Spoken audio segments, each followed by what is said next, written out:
Alright, so today's stream is all about how you can work with me in Practice Room Pro. Well, it's not all about that. Whatever questions you have, I will answer. But I just want to show you this so you know what I'm talking about. You should be able to see this right now. Basically, we're 45 members in, and in 5 members at 50, this price will go up. And for the $99 a month, you get, as you see here, you'll get free 7-day free trial, where we basically fix your practice schedule right away. And then you have unlimited video feedback and access to all my premium courses. And then also what that entails then is classroom here. You have all the deep dives, and these, we're on the timing deep dive now. And how these work is that in each of these areas, we go through, basically have a monthly focus. And that's if the monthly focus is not something you're interested in, you don't need to do it, obviously. So it's the practice schedule that you get is going to be very personal to you. But I'm doing this series so we can build everything correctly from the get-go. And so far we have the alternate picking, sweep picking, legato, hybrid picking, and timing. Next month is going to be tapping, and then we're going to go around another lap and then add a new deep dive, basically. So if we look at a sweep picking deep dive here, you have the technique basics, and then you have the sweep picking deep dive number 1. And you can see here you have 4 parts. Every week there's a new 30-minute practice routine. So you have everything you need here with exactly how to do it. And I've kept these routines to 30 minutes because I find it's enough time to make good progress, but it's also not too long so you get too bored with certain exercises. So that's an important balance you need to get here. So that's basically for that. And then we have, you have access to all my courses, right? So that includes Teachable as well. And that's because I'm using a lot of the material from the courses here to help you with your practice routine.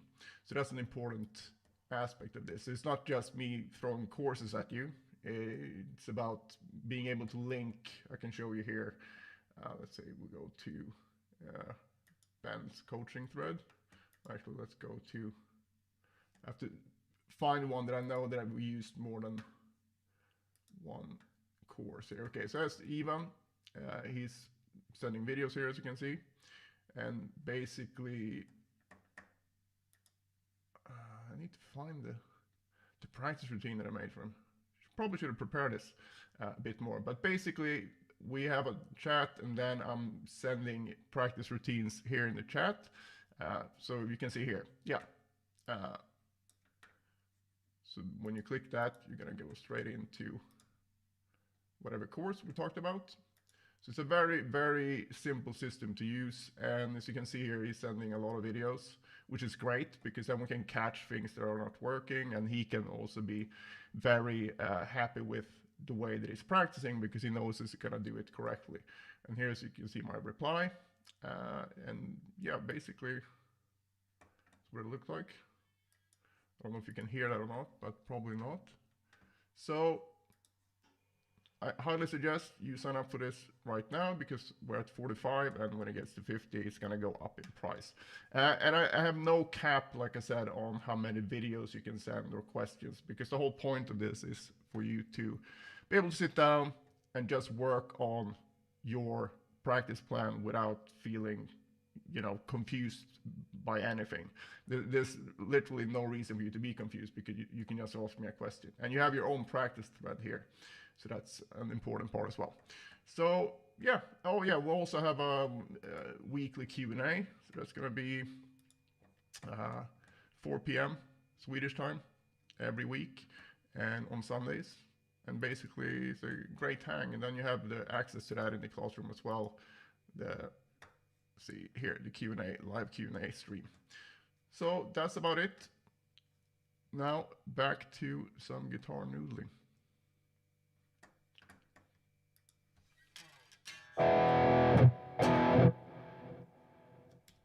Is it low?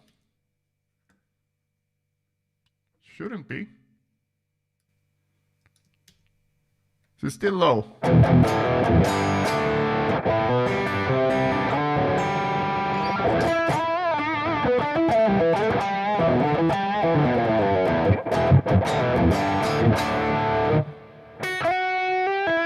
Haven't changed anything in the sound department, so it should be the same.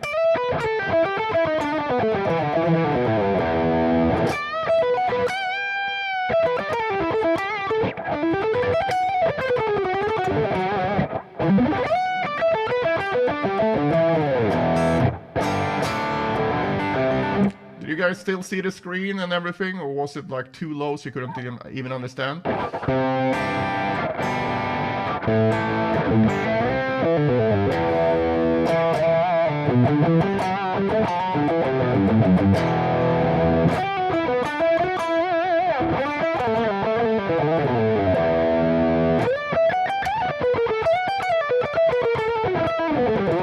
Good.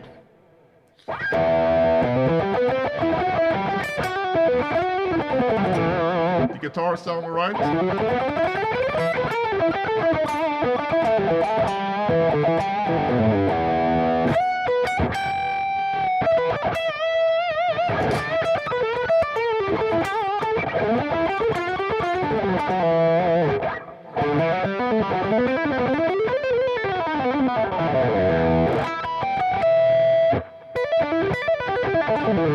Oh, thanks for telling me. Shit happens.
One had a good weekend.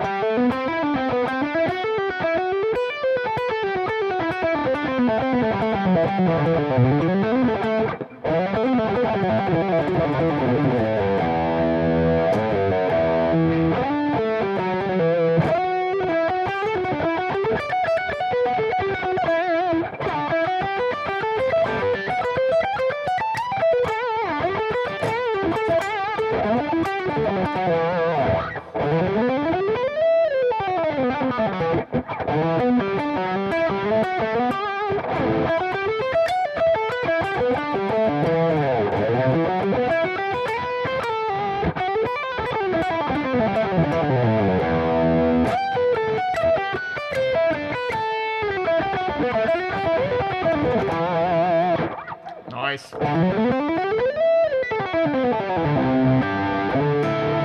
Rest stay here.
that depends on your goals. So for me, when I practice just for synchronization and getting the technique right, I usually do just eighth notes. So if I go like, I don't know.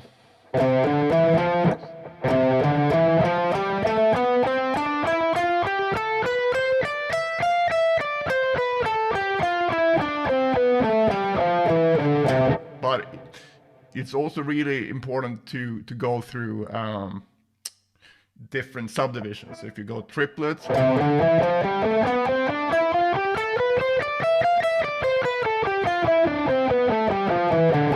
16th notes,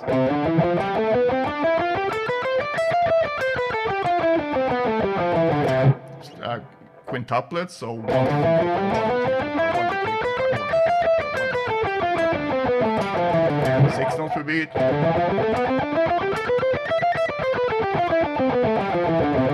And the thing is with the subdivisions, you don't need to get progressively faster, right? You can just lower the tempo of the metronome. So if you want to do 6 notes per beat, you can go 1, 2, 3, 4, 5, 6, 1, 2, 3, 4, 5, 6, 1, 2, 3, 4, 5, 6, 1, 2, 3, 4, 5, 6, 1, 2, 3, 4, 5, 6. So basically when you do that, you're in control of the subdivision, and you just need to make sure that your foot falls on the 1 in each one. So if I go 5, 1, 2, 3, 4, 5, 1, 2, 3, 4, 5, 1, 2, 3, 4, 5, 1, 2, 3, 4, 5, 1. And I usually do that without a metronome initially, especially if someone is learning it, because it's really difficult to put the metronome on and then just try to sort of catch up with it. So I find it better to get your body used to that subdivision, because when you do, even if you do it really slow, you kind of manually putting the foot down, right? Or you just count it, so you go 1, 2, 3, and so on, right? So you just want to make sure that you know where the downbeat is, because otherwise the subdivision doesn't make any sense. But even if your tempo might go, up and down a little bit when you do that, doesn't really matter, because what you're trying to get here is the feeling of the subdivision, right? So, but then when you feel, you can feel 6 notes per beat, for example, and you start getting up to a tempo where you can actually, it makes sense to use a metronome, then you can turn it on. But initially, when you want to get used to a subdivision, especially like these bigger ones, like 7 notes per beat, so you go like 1, 2, 3, 4, 5, 6, 7, 1, 2, 3, 4, 5, 6, 7, 1, 2, 3, 4, 5, 6, 7, 1, 2, 3, 4, 5, 6, 7, 1. That can be very tricky. Even at like 40 BPMs, it can be a bit like hard to grasp if you're not used to it. So you kind of have to go 1, 2, 3, 4, 5, 6, 7, 1, 2, 3, 4, 5, 6, 7, 1, 2, 3, 4, 5, 6, 7, 1, 2, 3, 4, 5, 6, 7. And then when you start getting up to it,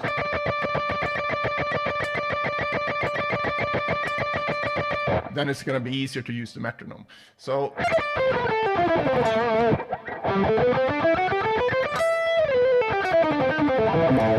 one thing that's important though, and what I did a lot, was to, whenever I would practice 3 notes per string, I would avoid triplets or groups of 6 actually. So if I just go straight up like this, let's not even take a scale, let's just take 1, 2, 4, like a pattern. So then you should basically go, yeah, I think that's where you really need to, the tempo is irrelevant. You need to find a tempo where you can, everything actually is even, right? Because you don't want to get this, that's no good, right? And it can be easier to get those weird gaps if you do, let's say if I do triplets here, if I go 1, 2, 3, 1, 2, 3, 1, 2, 3, 1, 2, 3, because you can get into this kind of like, I'm gonna start each string on the downbeat, so you can, when you speed it up a bit, you can kind of get this effect, where it's not really a triplet either, you kind of just rushing it a bit, so you get this bigger gap instead of 3 evenly spaced notes. And it's easier to catch yourself doing that if you do groups of 4 or groups of 2. So if I do groups of 4, then you're basically gonna get the string change here, because that's usually what causes the gap. In the middle of the subdivision, so you're not going to go 1, 2, 3, 1, 2, 3. You're going to go 1, 2, 3, 4, 1, 2, 3, 4, 1, 2, 3, 4, 1. So that's the thing.